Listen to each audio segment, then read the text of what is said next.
welcome back everyone. Now after the Vietnam War, we've heard about the boat people when different people in Vietnam fled the country, escaped communism, and made their way to the United States. Now we have with us to tell the story of what actually happened on the ground, Mr. Binh Tran, and he was one of the boat people in Vietnam. Mr. Binh Tran, it's a real pleasure having you on Crossroads. Thank you. I'm here. And so I guess just a bit of your story. You said you built your own boat, escaped communism.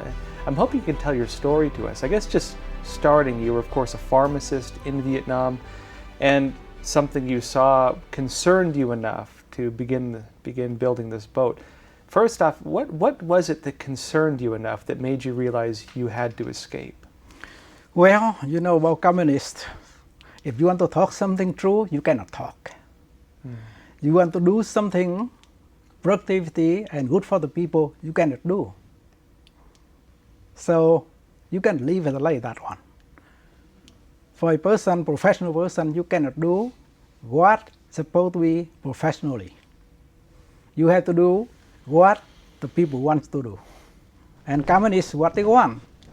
They want you to be know more about the politics and follow the politics, talking about communist politics. It means you have to follow them. Whatever they want to tell you, you have to do it. You cannot talk or think what you want to be or that is true. Now, while you were building it, what was the situation in Vietnam? Of course, you know, the Americans pulled out of the Vietnam War. It fell to the Viet Cong and the communists, and they began taking over. What was life like as the communists started taking over? Well, the life definitely is not as good as before that. And we expect that. That is a common thing after the war. But only the thing concerned for me and for the people, we cannot talk whatever we want to talk, and that is true. What we want to do, the right thing to do, we cannot do. That time, I remember, have a phrase very common. They said, if electrical pole has the legs, it will escape from Vietnam. if an electrical pole had legs, yes, it would escape. We escape. Yeah, during that time, like all of my professors, they escaped. Some were back in the jail, but then they had to release them because almost that time, most of the educated people left South Vietnam. Yeah. Yeah, I understand in Cambodia, anyone with glasses, right, having an education meant that you were an enemy of the communist system, and a lot of them were thrown in death camps and so on. Was it similar in Vietnam? Which groups of people were targeted mainly by the authorities? Probably two groups. One group directly involved, definitely they put in the camp, re-education camp. Nowadays, when the day we release, no one knows. If they die in that one, that's okay. Second group, not directly involved, but we belong to the former government. We live with the former regime, the government. That one, they focus to brainwash us. Talking like for me, I had to spend 1 year for them to brainwash about what is the communist theory, how good it is, until you forget everything else. But definitely they cannot do it. We mature enough. And also labor, they make us go to labor, real labor. You go to the field, you have to dig the soil to build the, like a lever here. So that way, labor and politics, they want to brainwash us, but they cannot do it. So they actually put you in one of these re-education camps, and it was also a labor camp as well. For us, we are not directly involved. The people got directly involved in the labor, but we together, they move us to like the field, not in the camp. After so many days, we back to school, a few days for study about politics. And then we move again to the other field. That's the way it is. Now you said two of the main things that concerned you was the loss of freedom of speech, that you were no longer allowed to speak your mind. And also the inability to live life as you choose, the taking away of your freedoms. Yeah, freedom to work the right thing, work for the people. No, you cannot do it. Even you know that the right thing, that a good thing for the people, you cannot do it. Now, when it comes to freedom of speech, what was it that you wanted to say, but they would not let you say? Well, we want to say the truth. What it is now, what the life now, what we want to do to improve it, but we cannot say it. If we want to do better, we have to know what is the bad one to improve it. But no, you cannot say the bad thing. A communist, for example, everything, people cannot have enough food. Now, for example, we have how to improve it. The people have no medication. And for us, about medication, how to improve it? No one listens to you. I see. So that is the problem. And so you got together with this group of people to build this boat. Yeah. What was the discussion around other people? Was it also the same concerns, or were there other things that they were trying to escape from as well? Yeah, basically my group, about 4 or 5 of us, the same concern. But definitely after that one, the people, they saw our boats, they got on the boat. That is a different one. Yeah, they just think about a hard life here. Now have a chance, they go with us, but we fine, they can go with us. Yeah. And so you built this boat, and 5 people, including yourself, built it, and then a lot of other people, when you decided to leave, came as well. Yes. Now, when you actually escaped, what happened? How did it happen that you got on the boat and made your escape? Well, it's a long story, but basically 2 things. First one, we had to bribe the police. You had to bribe the police? Yes. Interesting. I and myself and another former officer, we went to the very close to Vũng Tàu camp to bribe the police. They let us move freely. The first one.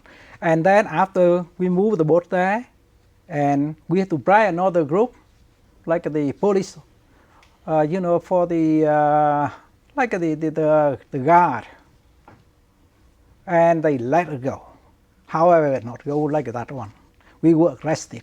You were arrested? Yeah. Before the time I moved the boat, when I moved to that one, the whole group, the main thing is the pilot, the captain, was arrested. And all of the other members in the family of my friend arrested.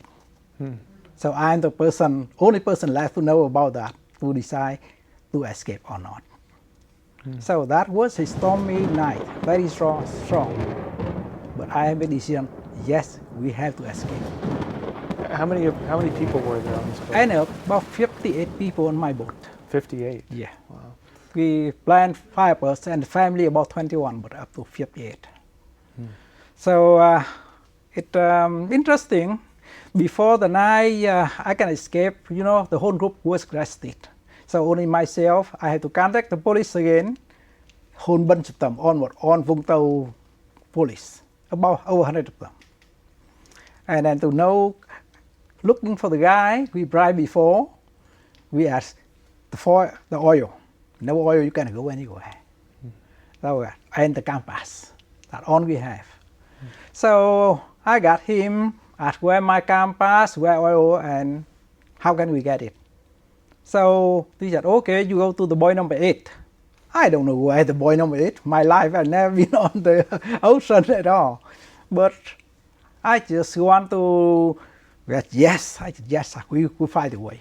So I back to the people in the fisherman, in fact the fisherman, to ask him to give a taxi to me to buoy number 8.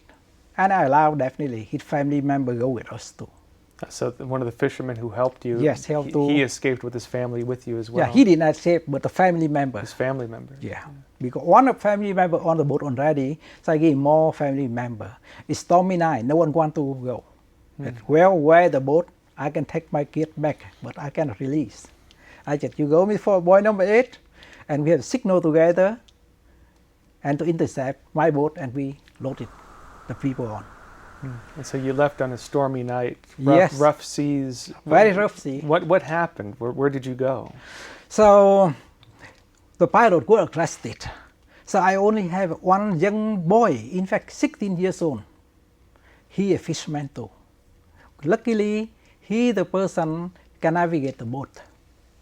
He know how to do it. But we don't know where to go. We just heard before we escape, we heard the people, okay, first day you have to go 230 degrees, second day you have to go 110 degrees. We just look at compass. Yeah. That one I went police, they met me at Buenos Aires, they gave me the compass. And then the oil. And then I was fainted for about 2 days. Exhausted. After about 3 days, I working with them by myself. Yeah, I understand. Yeah. Sailing with just a compass and so on, you often can't sleep. Nothing else. You often can't sleep. You have to watch. But luckily, we got the right one. I be there the second days. We met a boat. I remember Wellington boat. The Wellington, the ship, big ship, oil ship. They said they cannot help us, rescue us, but they can tell us where to go. So we put a road. They drawn up on the map. Here we go. We want to go to Indonesia. Yeah, this right. Oh, that's right thing. They gave us some supply, milk. That time I drink about 1/8 gallon of milk, small box. I regained my conscious. So you didn't have food before that. Is that the case? Those days we do have some rice, but those days, first couple of days, no one do anything. No, nothing. I believe when I get back to my strength again, and we start cooking some food for the people, we share together. Yeah, that lucky I mentioned. Stormy night, we escaped from Vũng Tàu Cape, and when we start escape, after I get the supply, the oil and the compass, they chase us. They what? They chasing us. Oh, really? Yeah, they chasing us. The police or some, but then luckily stormy, strong, very strong storm. About 15 minutes later, they let it go. They don't want to risk their life. And that one the good thing. So the police were chasing you? Yes. That only the lucky one. If not a good night, probably will be arrested. So the storm protected you? Yeah. But luckily, and we after that one, I fainted for 2 days until I met the Wellington ship. And they gave us some supply, the oil, the compass. They give an extra compass too. And then the milk, I drank the milk. I regained my strength and work again. For another 2 days, so 4 days. I remember that day, that morning I sit at the back where we stir the control. And I saw a bird, little bird. I saw that. I heard, oh, one little bird somewhere. It means the land somewhere here. A little bug. Yeah, very small one. It's flying. So well, we look. So we keep looking for. We look for another half day. We saw far away, boy, just like the pencil tip. Oh, that one is something there. We're heading that and get bigger and bigger at the island. And we just sail there until the evening and stormy again. It's strong storm again. And that night we don't know, no experience on the when it's stormy night on the ocean. We just heard the people, you have to put down the anchor and run very slow. We did the same thing. We put down 2 anchors and just let the engine run slowly. But in the morning, on broke. But luckily that morning, when it broke, we sent signal SOS. One of my friends. Wait, the boat broke? Yeah, no, the anchor broke. Oh, I no see. more anchor. No more anchor. The anchor broke. Balance the boat not balance anymore. But before I bought a light, strong light. And one of my friends, he know how to send signal, SOS signal. And he sent signal, and we saw from far away a small, very small boat came out with the beautiful umbrella. And closer we saw that one is a policeman and one helper. And we asked, where it is? Indonesia. Wow, that's it. Indonesia. Indonesia. And then we have engine that broke that time. We cannot go any further. So had you not been right there? We are gone in the ocean. Yeah. So we jumped down in the ocean and walk in. The little, we had to carry a little. We got in that one is Polar Island, a very tiny island of Indonesia. Now, how big was this boat? What were the rough dimensions of it? Probably about 6 feet wide, about 15 feet long, 15 to 18 feet. So We have the very special the hat to cut the wave when build the boat. So only about 6 feet wide, 15 feet yeah, long, and you had 58 people on it. 58 people. Yeah, but luckily we okay. Everything fine. We landed in the Polaroid Island. And how did you make it to the United States from there? From that, we have to transfer to another island. They got another Sidon Island. They transfer to another island, then Cuckoo Island, and from Cuckoo Island, they transfer to another island, then Galang Island. From that one, we met the delegations all over the world, and they interview us. So, like for me, and some of my friends, the U.S. delegation interview us, and we qualify for the political asylum. And then they accepted us, and we spent about over a year in the Galang Island. Now, just last question. Yeah.